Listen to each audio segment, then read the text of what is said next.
Thank you.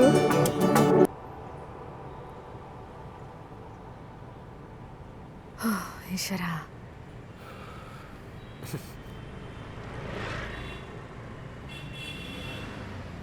പിന്നെ പറ, എന്തൊക്കെയുണ്ട്? സുഖം. നിനക്കോ? നല്ലത് തന്നെ. അല്ല, ഫ്ലൈറ്റ് മിസ്സായെന്ന് പറഞ്ഞപ്പോൾ ഞാൻ പേടിച്ചു. അതെ, അവസാന നിമിഷമായപ്പോഴത്തേക്കും ഒരു എമർജൻസി വന്നു. കാര്യം ലീവ് എടുത്താണെങ്കിലും അവർ വിളിക്കുമ്പോൾ പോവാതിരിക്കാൻ പറ്റില്ലല്ലോ. പോയി ചെയ്ത് എല്ലാം കഴിഞ്ഞ് തിരിച്ച് എയർപോർട്ടിൽ എത്തിയപ്പോഴത്തേക്കും ഫ്ലൈറ്റിൻ്റെ വഴിക്ക് പോയി. പിന്നെ അടുത്ത ഫ്ലൈറ്റ് കിട്ടിയത് എൻ്റെ ഭാഗ്യം.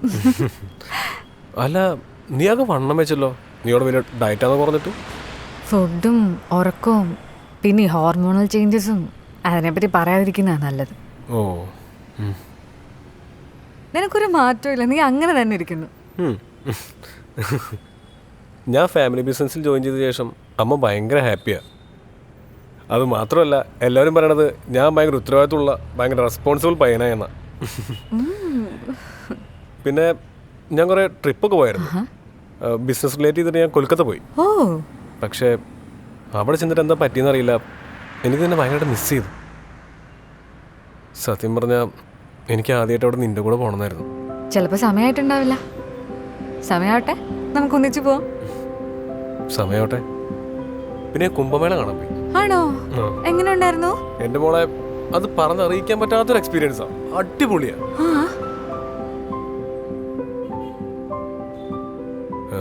ഇടയ്ക്ക് എനിക്ക് നിന്നെ ശരിക്കും മിസ് ചെയ്യാറുണ്ട്. അപ്പം ഞാൻ ഓർക്കും ഫോണെടുത്ത് നിന്നെ വിളിച്ചാലോ എന്നൊക്കെ. പക്ഷേ അങ്ങനെ വിളിച്ചാൽ പിന്നെ പോയില്ലേ? ഒരു വർഷത്തെ വിശേഷങ്ങൾ മൊത്തം നീ ഇങ്ങനെ പറയുന്ന കേൾക്കുമ്പോൾ അത് ആ കോളിൽ കിട്ടില്ല, നേരിട്ട് മാത്രമേ കിട്ടൂ. സത്യം പറഞ്ഞാൽ വർഷാവസാനമാകുമ്പോൾ നിന്റെ കോൾ വരെ ഞാൻ വെയിറ്റ് ചെയ്യും. പക്ഷെ അതങ്ങനെ ലേറ്റ് ആയി കഴിഞ്ഞാൽ ഓരോ ദിവസവും ടെൻഷനാണ്. അയ്യോ, അങ്ങനെ ടെൻഷൻ ആവരുത്. ലൈഫിലാരും സ്ഥിരമല്ലല്ലോ. ഇതെല്ലാം ഒരു യാത്രയുടെ ഭാഗമായിട്ട് അങ്ങ് കണ്ടാൽ മതി. മതി, സാഹിത്യം മതി. അല്ല, എങ്ങനെ പോണു നിന്റെ ലൈഫൊക്കെ? നന്നായിട്ട് പോകുന്നു. ഭയങ്കര തിരക്കാണ്, പക്ഷെ ഇഷ്ടമുള്ള ജോലി ആയതുകൊണ്ട് ഞാനത് എൻജോയ് ചെയ്യുന്നുണ്ട്. ഡാൻസ് ക്ലാസ്സസ് സ്റ്റാർട്ട് ചെയ്തു. അപ്പൊ അതിന്റെ പ്രാക്ടീസിനൊക്കെ പോകുന്നുണ്ട്. പിന്നെ ഞാൻ ബിരിയാണി വെക്കാൻ പഠിച്ചു. എന്റെ അമ്മോ, അത് കൊള്ളാലോ. അല്ല, നമ്മുടെ പ്ലാൻ എന്താ? നമ്മുടെ പ്ലാൻ പറയാം. നെഞ്ചിലെ തുടിക്കും താളമായി ചേരുമൊരു മോഹത്തിൻ തുള്ളി നീ, ഉള്ളിലെ പ്രകാശം പോലെ നീ,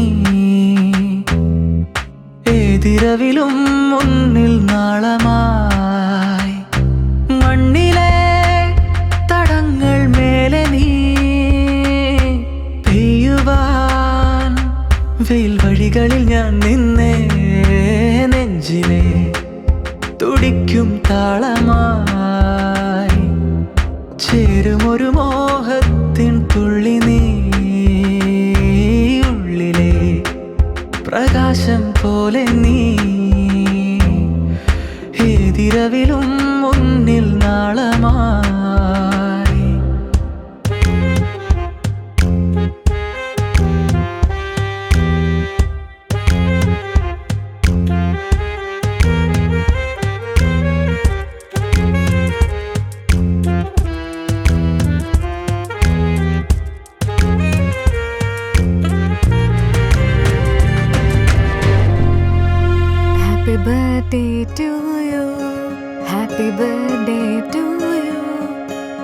happy birthday dear Arjun.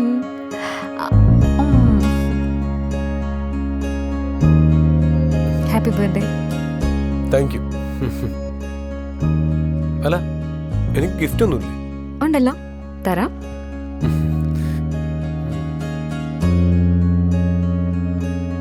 Cheers. ഞാനിന്ന് രാവിലെ തന്ന ബൊക്കയിലെ പൂക്കളില്ലേ, അത് മാക്സിമം എത്ര ദിവസം ഫ്രഷ് ആയിട്ടിരിക്കും? കൂടിപ്പോയൊരു 4 ദിവസം. അതിനുള്ളിൽ അത് വാടിപ്പോവില്ലേ? അതുപോലെയാണ് ഈ കൂടിക്കാഴ്ചയുടെ സന്തോഷം. പെട്ടെന്ന് തീർന്നു. എല്ലാ പ്രാവശ്യവും ഈ പിരിയുന്ന ലാസ്റ്റ് മൊമെൻ്റ് ഉണ്ടല്ലോ, അത് ഭയങ്കര പെയിൻഫുള്ളാണ്. അതുകൂടാതെ അടുത്തൊരു വർഷം വരെയുള്ള കാത്തിരിപ്പും. അത് വാടിപ്പോകുന്ന പൂക്കളാവാൻ നമ്മൾ സമ്മതിക്കരുത് അർജുൻ. ഓരോ തവണ കാണുമ്പോഴും കഴിഞ്ഞ വർഷം കിട്ടിയ അതേ സന്തോഷം, അതേ ഫീല് കിട്ടാൻ വേണ്ടിയല്ലേ നമ്മൾ ഈ നോ കോണ്ടാക്ട് റൂള് വെച്ചിരിക്കുന്നത്. ഇതിലേറ്റവും ഭംഗിയുള്ള കാര്യം എന്താന്ന് വെച്ചാൽ, ഈയുള്ള കാലത്ത് അടുപ്പിച്ച് 3-4 ദിവസം മിണ്ടാതിരുന്ന അത് മതി ആ റിലേഷൻഷിപ്പിൽ ഗ്യാപ്പ് വരാൻ. പക്ഷെ നമ്മൾ രണ്ടുപേരും എപ്പോഴും പരസ്പരം മനസ്സിലാക്കും. നീ എന്തായിരിക്കും ചിന്തിക്കുന്നതെന്ന് എനിക്കറിയാം, ഞാൻ എന്തായിരിക്കും ചിന്തിക്കാന്ന് നിനക്കും അറിയാം. അതല്ലേ ഏറ്റവും വലിയ കാര്യം. അതെ, ഞാൻ കുറച്ച് പുതിയ കാര്യങ്ങൾ തീരുമാനിച്ചിട്ടുണ്ട്. ഓരോ വട്ടവും നമ്മൾ കണ്ടു പിരിഞ്ഞതിന് ശേഷവും നമ്മുടെ ഓരോ ഓർമ്മകളെയും റിവൈൻഡ് ചെയ്ത് കാണുന്നതിന് പകരം എനിക്കറിയായിരുന്നു നീ അവസാനം ഇതിലേക്ക് തന്നെ പറഞ്ഞെത്തുമെന്ന്.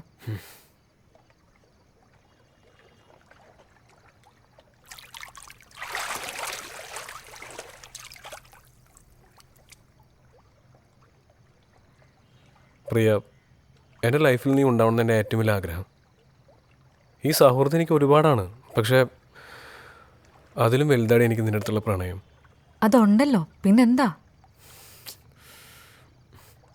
എടി, കഴിഞ്ഞ കുറേ വർഷങ്ങളായിട്ട് എൻ്റെ ഓരോ പിറന്നാളിലും നമ്മൾ എന്താ കാണിക്കുന്നത്? ഓരോ സ്ഥലങ്ങളിൽ വെച്ച് കാണുന്നു, പിരിയുന്നു, പിന്നെ അടുത്ത വർഷത്തേക്കുള്ള കാത്തിരിപ്പ്. ഇതല്ലേ?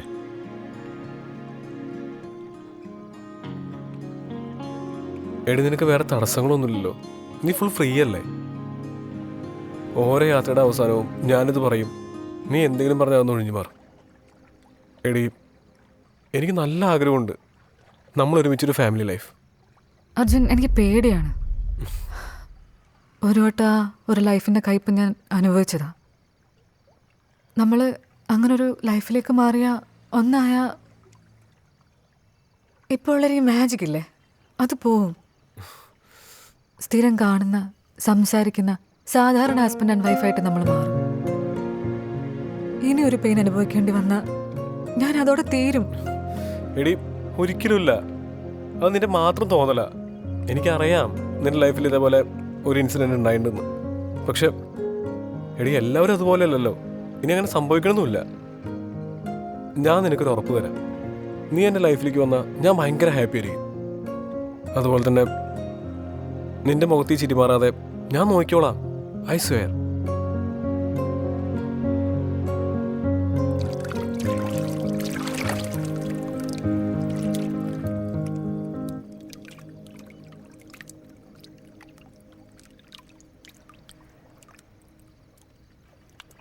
Will you marry me? Impressed. ഞാനത് പ്രതീക്ഷിച്ചതാ. നീ എവിടെ വരെ പോകുന്നു എന്ന് എനിക്ക് അറിയണമായിരുന്നു. ഞാൻ തരാന്ന് പറഞ്ഞ ബർത്ത്ഡേ ഗിഫ്റ്റ് ഇല്ലേ, ഇറ്റ്സ് യെസ്.